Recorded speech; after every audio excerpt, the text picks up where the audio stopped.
और बड़ी खबर की बात करते हैं। दरअसल आज से 18 वर्ष से ऊपर की जो लोग हैं आयु के, उनका वैक्सीनेशन का जो अभियान है एक तरीके से वो शुरू हो रहा है। दरअसल रजिस्ट्रेशन की जो प्रक्रिया है वो आज से शुरू होगी और वैक्सीनेट करने के लिए 1 मई से ये प्रक्रियाएं शुरू हो जाएंगी।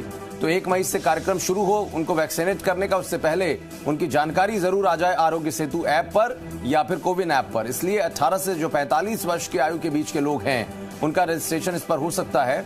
जैसा आपको बताया कि कोविन ऐप या फिर आरोग्य सेतु ऐप, दोनों पर आप रजिस्ट्रेशन करा सकते हैं यदि आपकी आयु 18 वर्ष से ऊपर और 45 वर्ष या 18 से 45 के बीच की है। राज्य सरकारें, निजी अस्पताल भी वैक्सीन लगाएंगी, ये केंद्र सरकार की तरफ से अधिकृत किया गया है और आज से रजिस्ट्रेशन होगा। 1 मई से वैक्सीन की लगने की जो प्रक्रिया है वो शुरू हो जाएगी।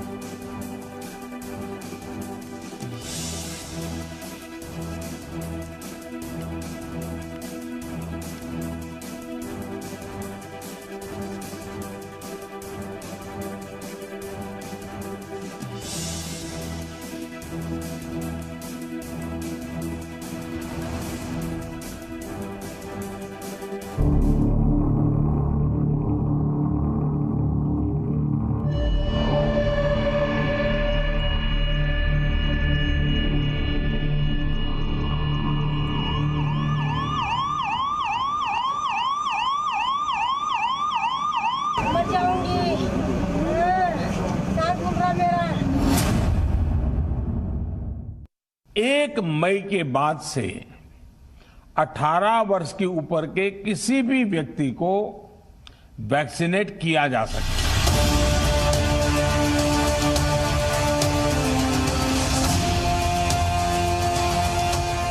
महामारी के खिलाफ जंग में अब युवाओं के पास वैक्सीन वाला ब्रह्मास्त्र आने वाला है। लेकिन ये ब्रह्मास्त्र युवाओं को कैसे मिलेगा, इसके लिए क्या करना पड़ेगा, इसे जानने के लिए आपको सिर्फ अपने 4 मिनट खर्च करने होंगे। अगले 4 मिनट में जी मीडिया रिपोर्टर वरुण भसीन आपको वैक्सीनेशन के लिए होने वाले रजिस्ट्रेशन की पूरी प्रक्रिया आसान शब्दों में समझाएंगे।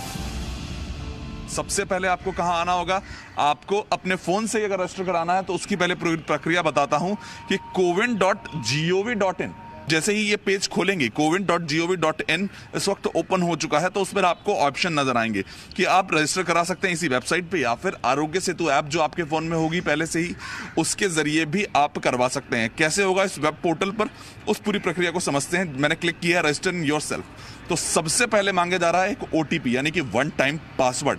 आपको अपना मोबाइल नंबर देना होगा।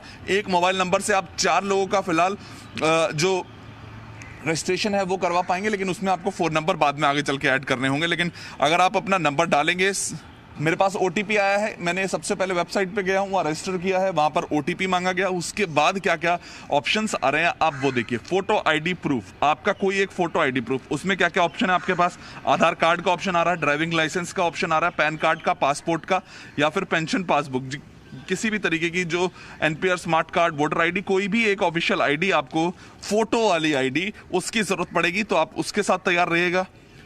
अगर हम इस पे क्लिक करते हैं कि आज हम अपना आधार कार्ड ऐड करेंगे, तो आधार कार्ड का नंबर, आपके आधार कार्ड में क्या नाम है वो ऐड करना होगा। उसके बाद जेंडर बताना है, उसके पास अपना बर्थ ऑफ डेट डालनी है और उसके बाद आपको रजिस्टर करना है। देखिए आपके पास अगला ऑप्शन क्या आएगा, यानी कि आपने अगर अपना आधार कार्ड चूज किया है, आधार कार्ड की डिटेल्स डालनी है, तो आपके पास अगला ऑप्शन आएगा। एक तो सबसे पहले मैसेज आएगा कि आपका जो रजिस्ट्रेशन है वो हो चुका है। उस रजिस्ट्रेशन के आगे क्या प्रक्रिया आपको करनी होगी, यानी कि वो शेड्यूल सेट करना होगा और आपको कुछ जानकारी दी जा रही है। इसमें जानकारी दी गई है कि to add multiple individuals in a single dose to appointment the vaccine dose first date should be same, यानी कि आपकी जो डेट है, अगर आपके साथ और भी लोग हैं उनको भी ऐड किया है तो उनकी सबकी पहली डोज की डेट सेम होनी चाहिए, अगर आपने एक ID से, एक नंबर से इसको ऐड किया है इस वक्त। और दूसरी बात सबसे जरूरी क्या है, स्केड्यूल आपको सेट करना है। तो आप किस तरीके से स्केड्यूल सेट कर पाएंगे उसका भी ऑप्शन आपको दिया गया है। स्केड्यूल नाउ पे हम क्लिक करेंगे तो आप अपना पिन कोड बताएंगे, कोई आपके जो शहर का पिन कोड होगा उसको आपको प्रोवाइड करवाइए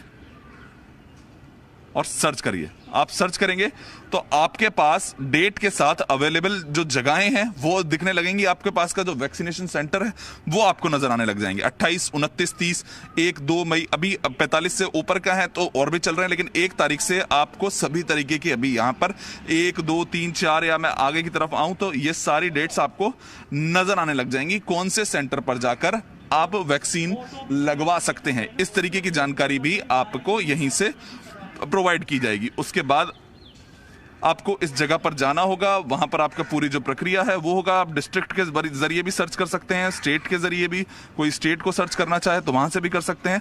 और उसके बाद आपके पास एक जो रजिस्ट्रेशन नंबर आ जाएगा, उस रजिस्ट्रेशन नंबर को आप जाकर उस सेंटर पर दिखाएंगे। आप अपना टाइम भी सेट कर सकते हैं, कितने बजे आप जाकर वहां पर वैक्सीन लगवाना चाहते हैं। अब तो आप समझ गए होंगे कि वैक्सीन लेने के लिए रजिस्ट्रेशन कराने की प्रक्रिया कितनी आसान है। अब तक भारत में वैक्सीनेशन के 2 चरण हो चुके हैं और इन 2 चरणों में भी रजिस्ट्रेशन की प्रक्रिया इसी तरह की थी। वैसे आपको कोविन वेब पोर्टल पर रजिस्ट्रेशन कराते वक्त वैक्सीनेशन के लिए समय लेना जरूरी होगा, क्योंकि शुरुआत में टीकाकरण केंद्र पर रजिस्ट्रेशन कराने की इजाजत नहीं है। इसके अलावा अब आपको कोविन पोर्टल पर एंटी कोरोना वायरस वैक्सीन के प्रकार और उनकी कीमतें भी दिखेंगी, ताकि आप अपनी सुविधा के अनुसार चुन सकें। रजिस्ट्रेशन कराने से पहले अब आपको कोविन के चेयरमैन RS शर्मा की बात भी ध्यान से सुननी चाहिए। जितने भी 18 से 44 वर्ष के लोग हैं, वो लोग बिना अपॉइंटमेंट लिए हुए वैक्सीनेशन सेंटर पर नहीं जाएं, क्योंकि ऐसा होगा जैसा कि आपने कहा कि लंबी बड़ी जनसंख्या है और कहीं ऐसा न हो कि किसी सेंटर पर 100 की कैपेसिटी है और वहां 1000 लोग जमा हो जाएं वॉक इन के नाम पर। हमें ये मानना पड़ेगा कि कोरोना के खिलाफ लड़ाई में इस बार भारत पिछड़ रहा है, लेकिन इसके साथ ही हम ये भी मानते हैं कि महामारी के खिलाफ भारत की लड़ाई जारी है और अब युवाओं की बारी है। अगर 18 से 45 वर्ष के सभी लोग अपनी बारी आने पर वैक्सीन लगवाएंगे तो भारत जरूर जीतेगा। वरुण भसीन, जी मीडिया, दिल्ली।